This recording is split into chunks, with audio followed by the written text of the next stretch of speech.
عموماً ہم سے یہ لوگ سوال کرتے ہیں کہ گھر میں ساس اور بہو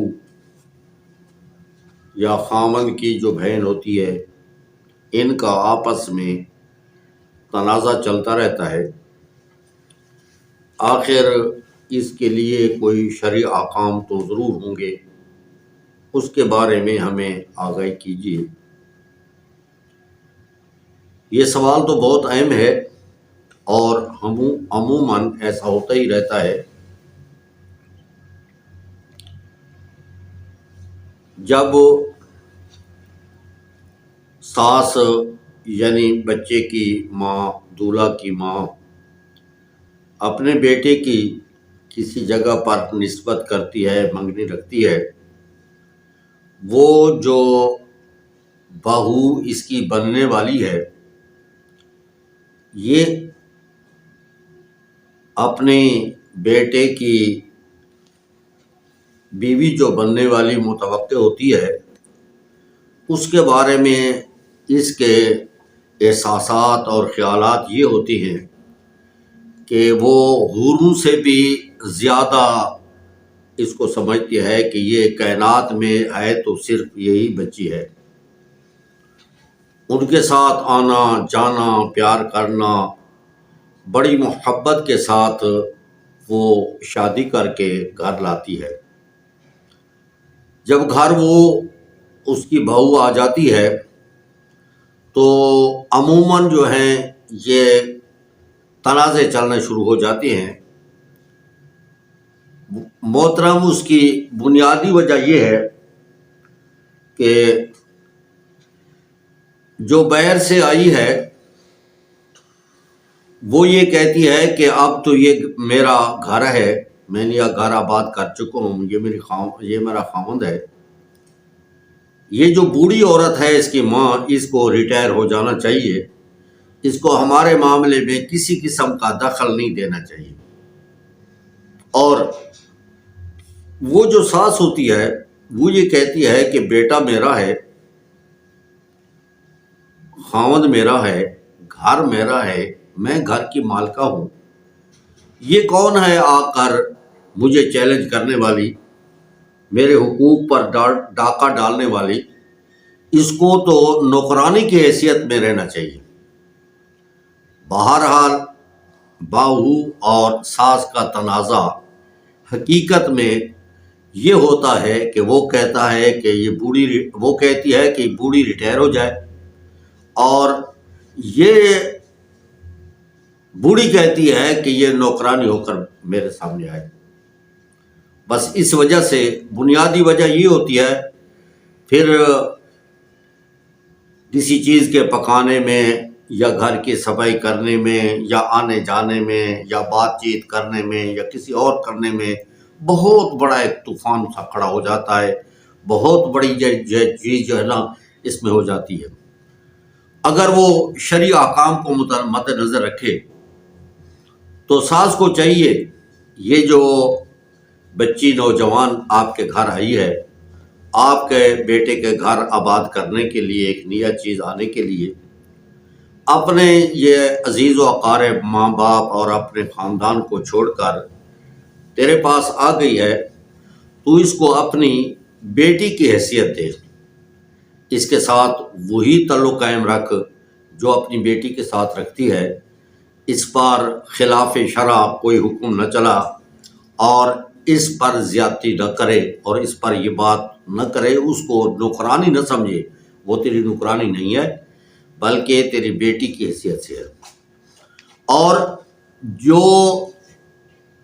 عورت آئی ہے اس کی ساس ہے، اور اس کے جو ہے سسر ہے، اور بھائی کے خاندان کے خاوند کے خاندان کے دوسرے آدمی ہیں، تو یہ جو باہر سے آنے والی ہے یہ اس بوڑھی کو ریٹائر مت کرے، اس کو یہ احترام دے ماں باپ کا۔ ساس اس کی ماں کی حیثیت سے ہے اور سسر جو ہے وہ باپ کی حیثیت سے ہے۔ اس کے ساتھ جس طرح ماں باپ کی خدمت کی جائے، یہ جذبہ خدمت کا باقی رکھے۔ تو جب ساس اپنے بہو کی اس پر شفقت کرے گی، اور بہو جب اپنی ساس پر کا احترام کرے گی تو اس وقت پھر جھگڑے شروع نہیں ہوں گے، اور وہ جھگڑے تنازع نہیں ہوں گے، وہ ایک دوسرے کے احساس کریں گے۔ اب میاں بیوی کا جب جھگڑا، اب ساس اور بہو کا جب جھگڑا ہوتا ہے تو بیٹا کبھی جذبات پر آ کر اپنی بیوی کو مارنا شروع کر دیتا ہے کہ تو میرے ماں کے ساتھ گستاخی کرتی ہے۔ اس طریقے سے وہ جو خامد ہے وہ اپنی ماں کا جو ہے حقوق پورے نہیں کرا سکتا، اور دشمنی پیدا کرے گا۔ وہ یہ سمجھے گی کہ اس کی غلطی ہے یا نہیں، وہ کہے گی کہ اس نے مجھے مروایا ہے اور اس نے مجھ پر ظلم کرایا ہے۔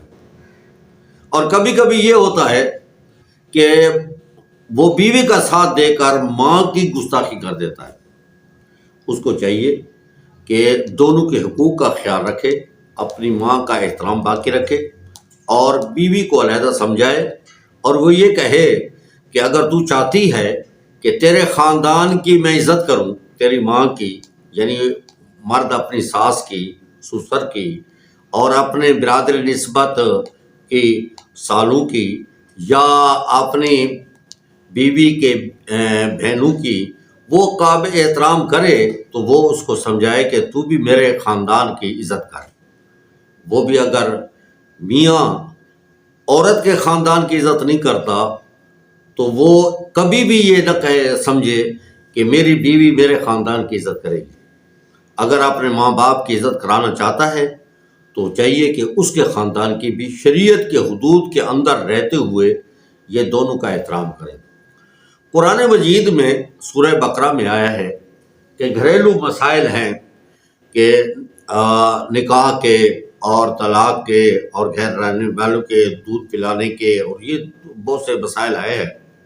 اس کے درمیان میں ایک بات آ گئی ہے، حافظوا علی الصلوات والصلاۃ الوسطی، کہ تم نمازوں کی حفاظت کرو، اور خصوصاً درمیانی نماز کی حفاظت کرو۔ یہ کیوں آ گیا درمیان میں؟ مسائل تو چل رہے ہیں گھریلو زندگی کے، اور درمیان میں آ گیا کہ حافظوا علی الصلاۃ۔ تو اسلام نے، قرآن نے یہ اشارہ دیا ہے کہ ان کا تنازع کی بنیاد ایک اور بھی ہے، وہ یہ ہے کہ میاں بیوی، ساس سسر یہ اللہ کے حقوق ادا نہیں کرتے، نمازوں کو برباد کرتے ہیں، تو ان کا گھر آباد پھر کبھی صورت میں نہیں رہے گا۔ اس لیے یہاں تعارف فرمایا حافظوا علی الصلوات، کہ تم نمازوں کی حفاظت کرو، اللہ تمہارے گھر کی حفاظت کرے گا۔ جو شخص نمازوں کی بربادی کرتا ہے تو وہ اس کا گھر برباد ہو جائے گا۔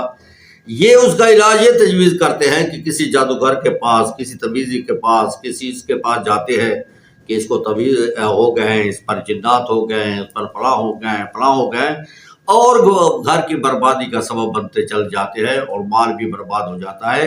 تو حفاظت کرنی چاہیے، تو ساس کو نماز ضائع نہیں کرنی چاہیے، حفاظت کرنی چاہیے، اور بہو کو نمازوں کی حفاظت کرنی چاہیے۔ اگر یہ اللہ کے حقوق ادا کریں اور نمازوں کی حفاظت کریں، اللہ ان کے گھر کو آباد کرے گا۔ اگر وہ اس طرح نہیں کرتے تو گھر برباد ہوتا چلا جائے گا، پھر کوئی صورت نہیں ہوگی آبادی کی۔